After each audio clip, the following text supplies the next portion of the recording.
Fabiano jäi palli peremeheks. Nüüd kiire sööt kohe sinna Klebersonile, senderdus ja Robinhot kaeti kahe mehega, Pärengrub ja Jääger. Pärengrub võttis ja Robinho jala pealt peaga võttis selle palli ära, Puri läheb nüüd mööda. Hästi praegu Sander Puri läks selle läbi, annab söödu ette Senjovile, Senjov spurdib, ei saa vastus. Senjov läheb ja võitleb, kuppus. Ei olnud midagi, näitab väljaku kohtunik Martin Ingvarsson. Publik siin Ale Coq Arena'l nõuab väga penaltit. Ja näete, kui efektselt nüüd üritasid kohe brasiilased teha vasturünnakut.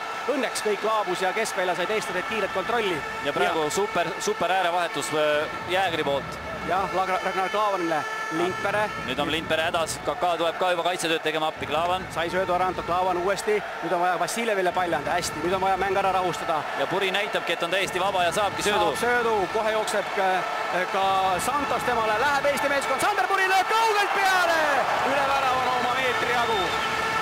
Asi hakkab meie poolt ka ilmet võtma, et väga hea siin äärevahetus alguses Jäägri poolt, pärast Vassiljevi äärevahetuse näeme, Puri võttis hoo üles, muutis suunda keskele ja vasaku jalaga sooritas pealelöögi Brasiilia värava suunas. No natuke kõrge oli löök, aga sundis ikkagi brasiilaste väravahti Julio Cesarit tegema sellist hüpet.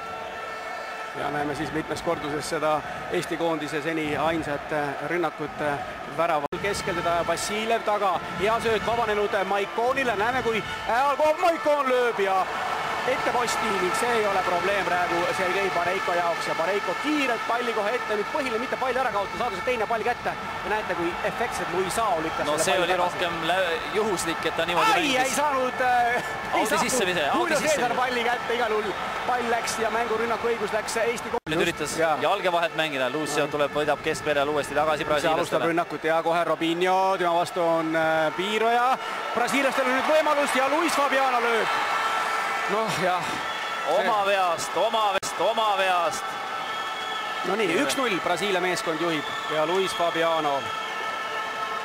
No just jõudsid ära mainida, et tuleb hoida oma värav enne poole lõppu veel puhas, aga Luis Fabiano ootas oma momendi ära ja jällegi mitte tänu brasiilast ära lüüa ja Fabiano liigub seda tagasi põrkunud palli peale ja see on nagu kingitus Luis Fabiano. Ja nüüd näeme veel uuesti Piiroja.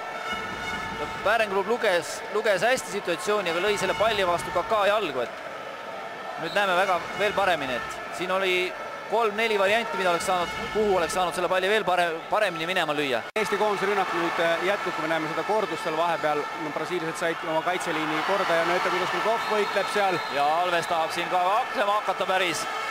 Nii ja lähebki Krugov ei jää ka võlgu, väga õige, aga okei, viga oli, siin ei ole midagi ja näeme nüüd siin ka Luisao vehib kätega. Gilberto Silva vehib, siin rahustab maha kõiki. Viga veaks, aga ütleme, brasiilased ei saa ka muutuda nii ülbeks, et neid, nagu ma olen maininud, et üldse ei tohi puutuda. Täpselt samasugune... Kollane Kruglovile, kollane Alvesile. Nii. Teine kollane, siis kas ta nüüd saab punase kokkuvõttes? No ei. Et vea eest kollane ja pärast vea tegemist siis selle tõuklemise ja ärklemise eest veel teine kollane ja siis kokkuvõttes punane. Ai, sellest on kahju. Ütleme niimoodi, et see on kohtuniku enda süü ja praegu Kruglov õigustab protestid ka. Kohtunik ise on lasknud selle mängu käest ära, kuigi tegemist on sõprusmänguga ja juubelimänguga, aga... Nii et siis 87. mänguminutil, 3 minutit enne mängu lõppu, eestlased jäävad arvulisse vähemusse. 10 tuleb jätkata, sest 2 kollast järjest sai Dmitri Kruglov, mis kokkuvõttes tähendab punast kaarti.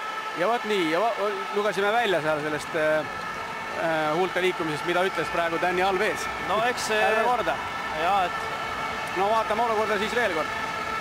No läks okei panema, aga täpselt samasugune situatsioon oli. Käega rusika kandis näkku praegu siin Kruglovile, Alves. Ja Kruglov praegu ju näeb...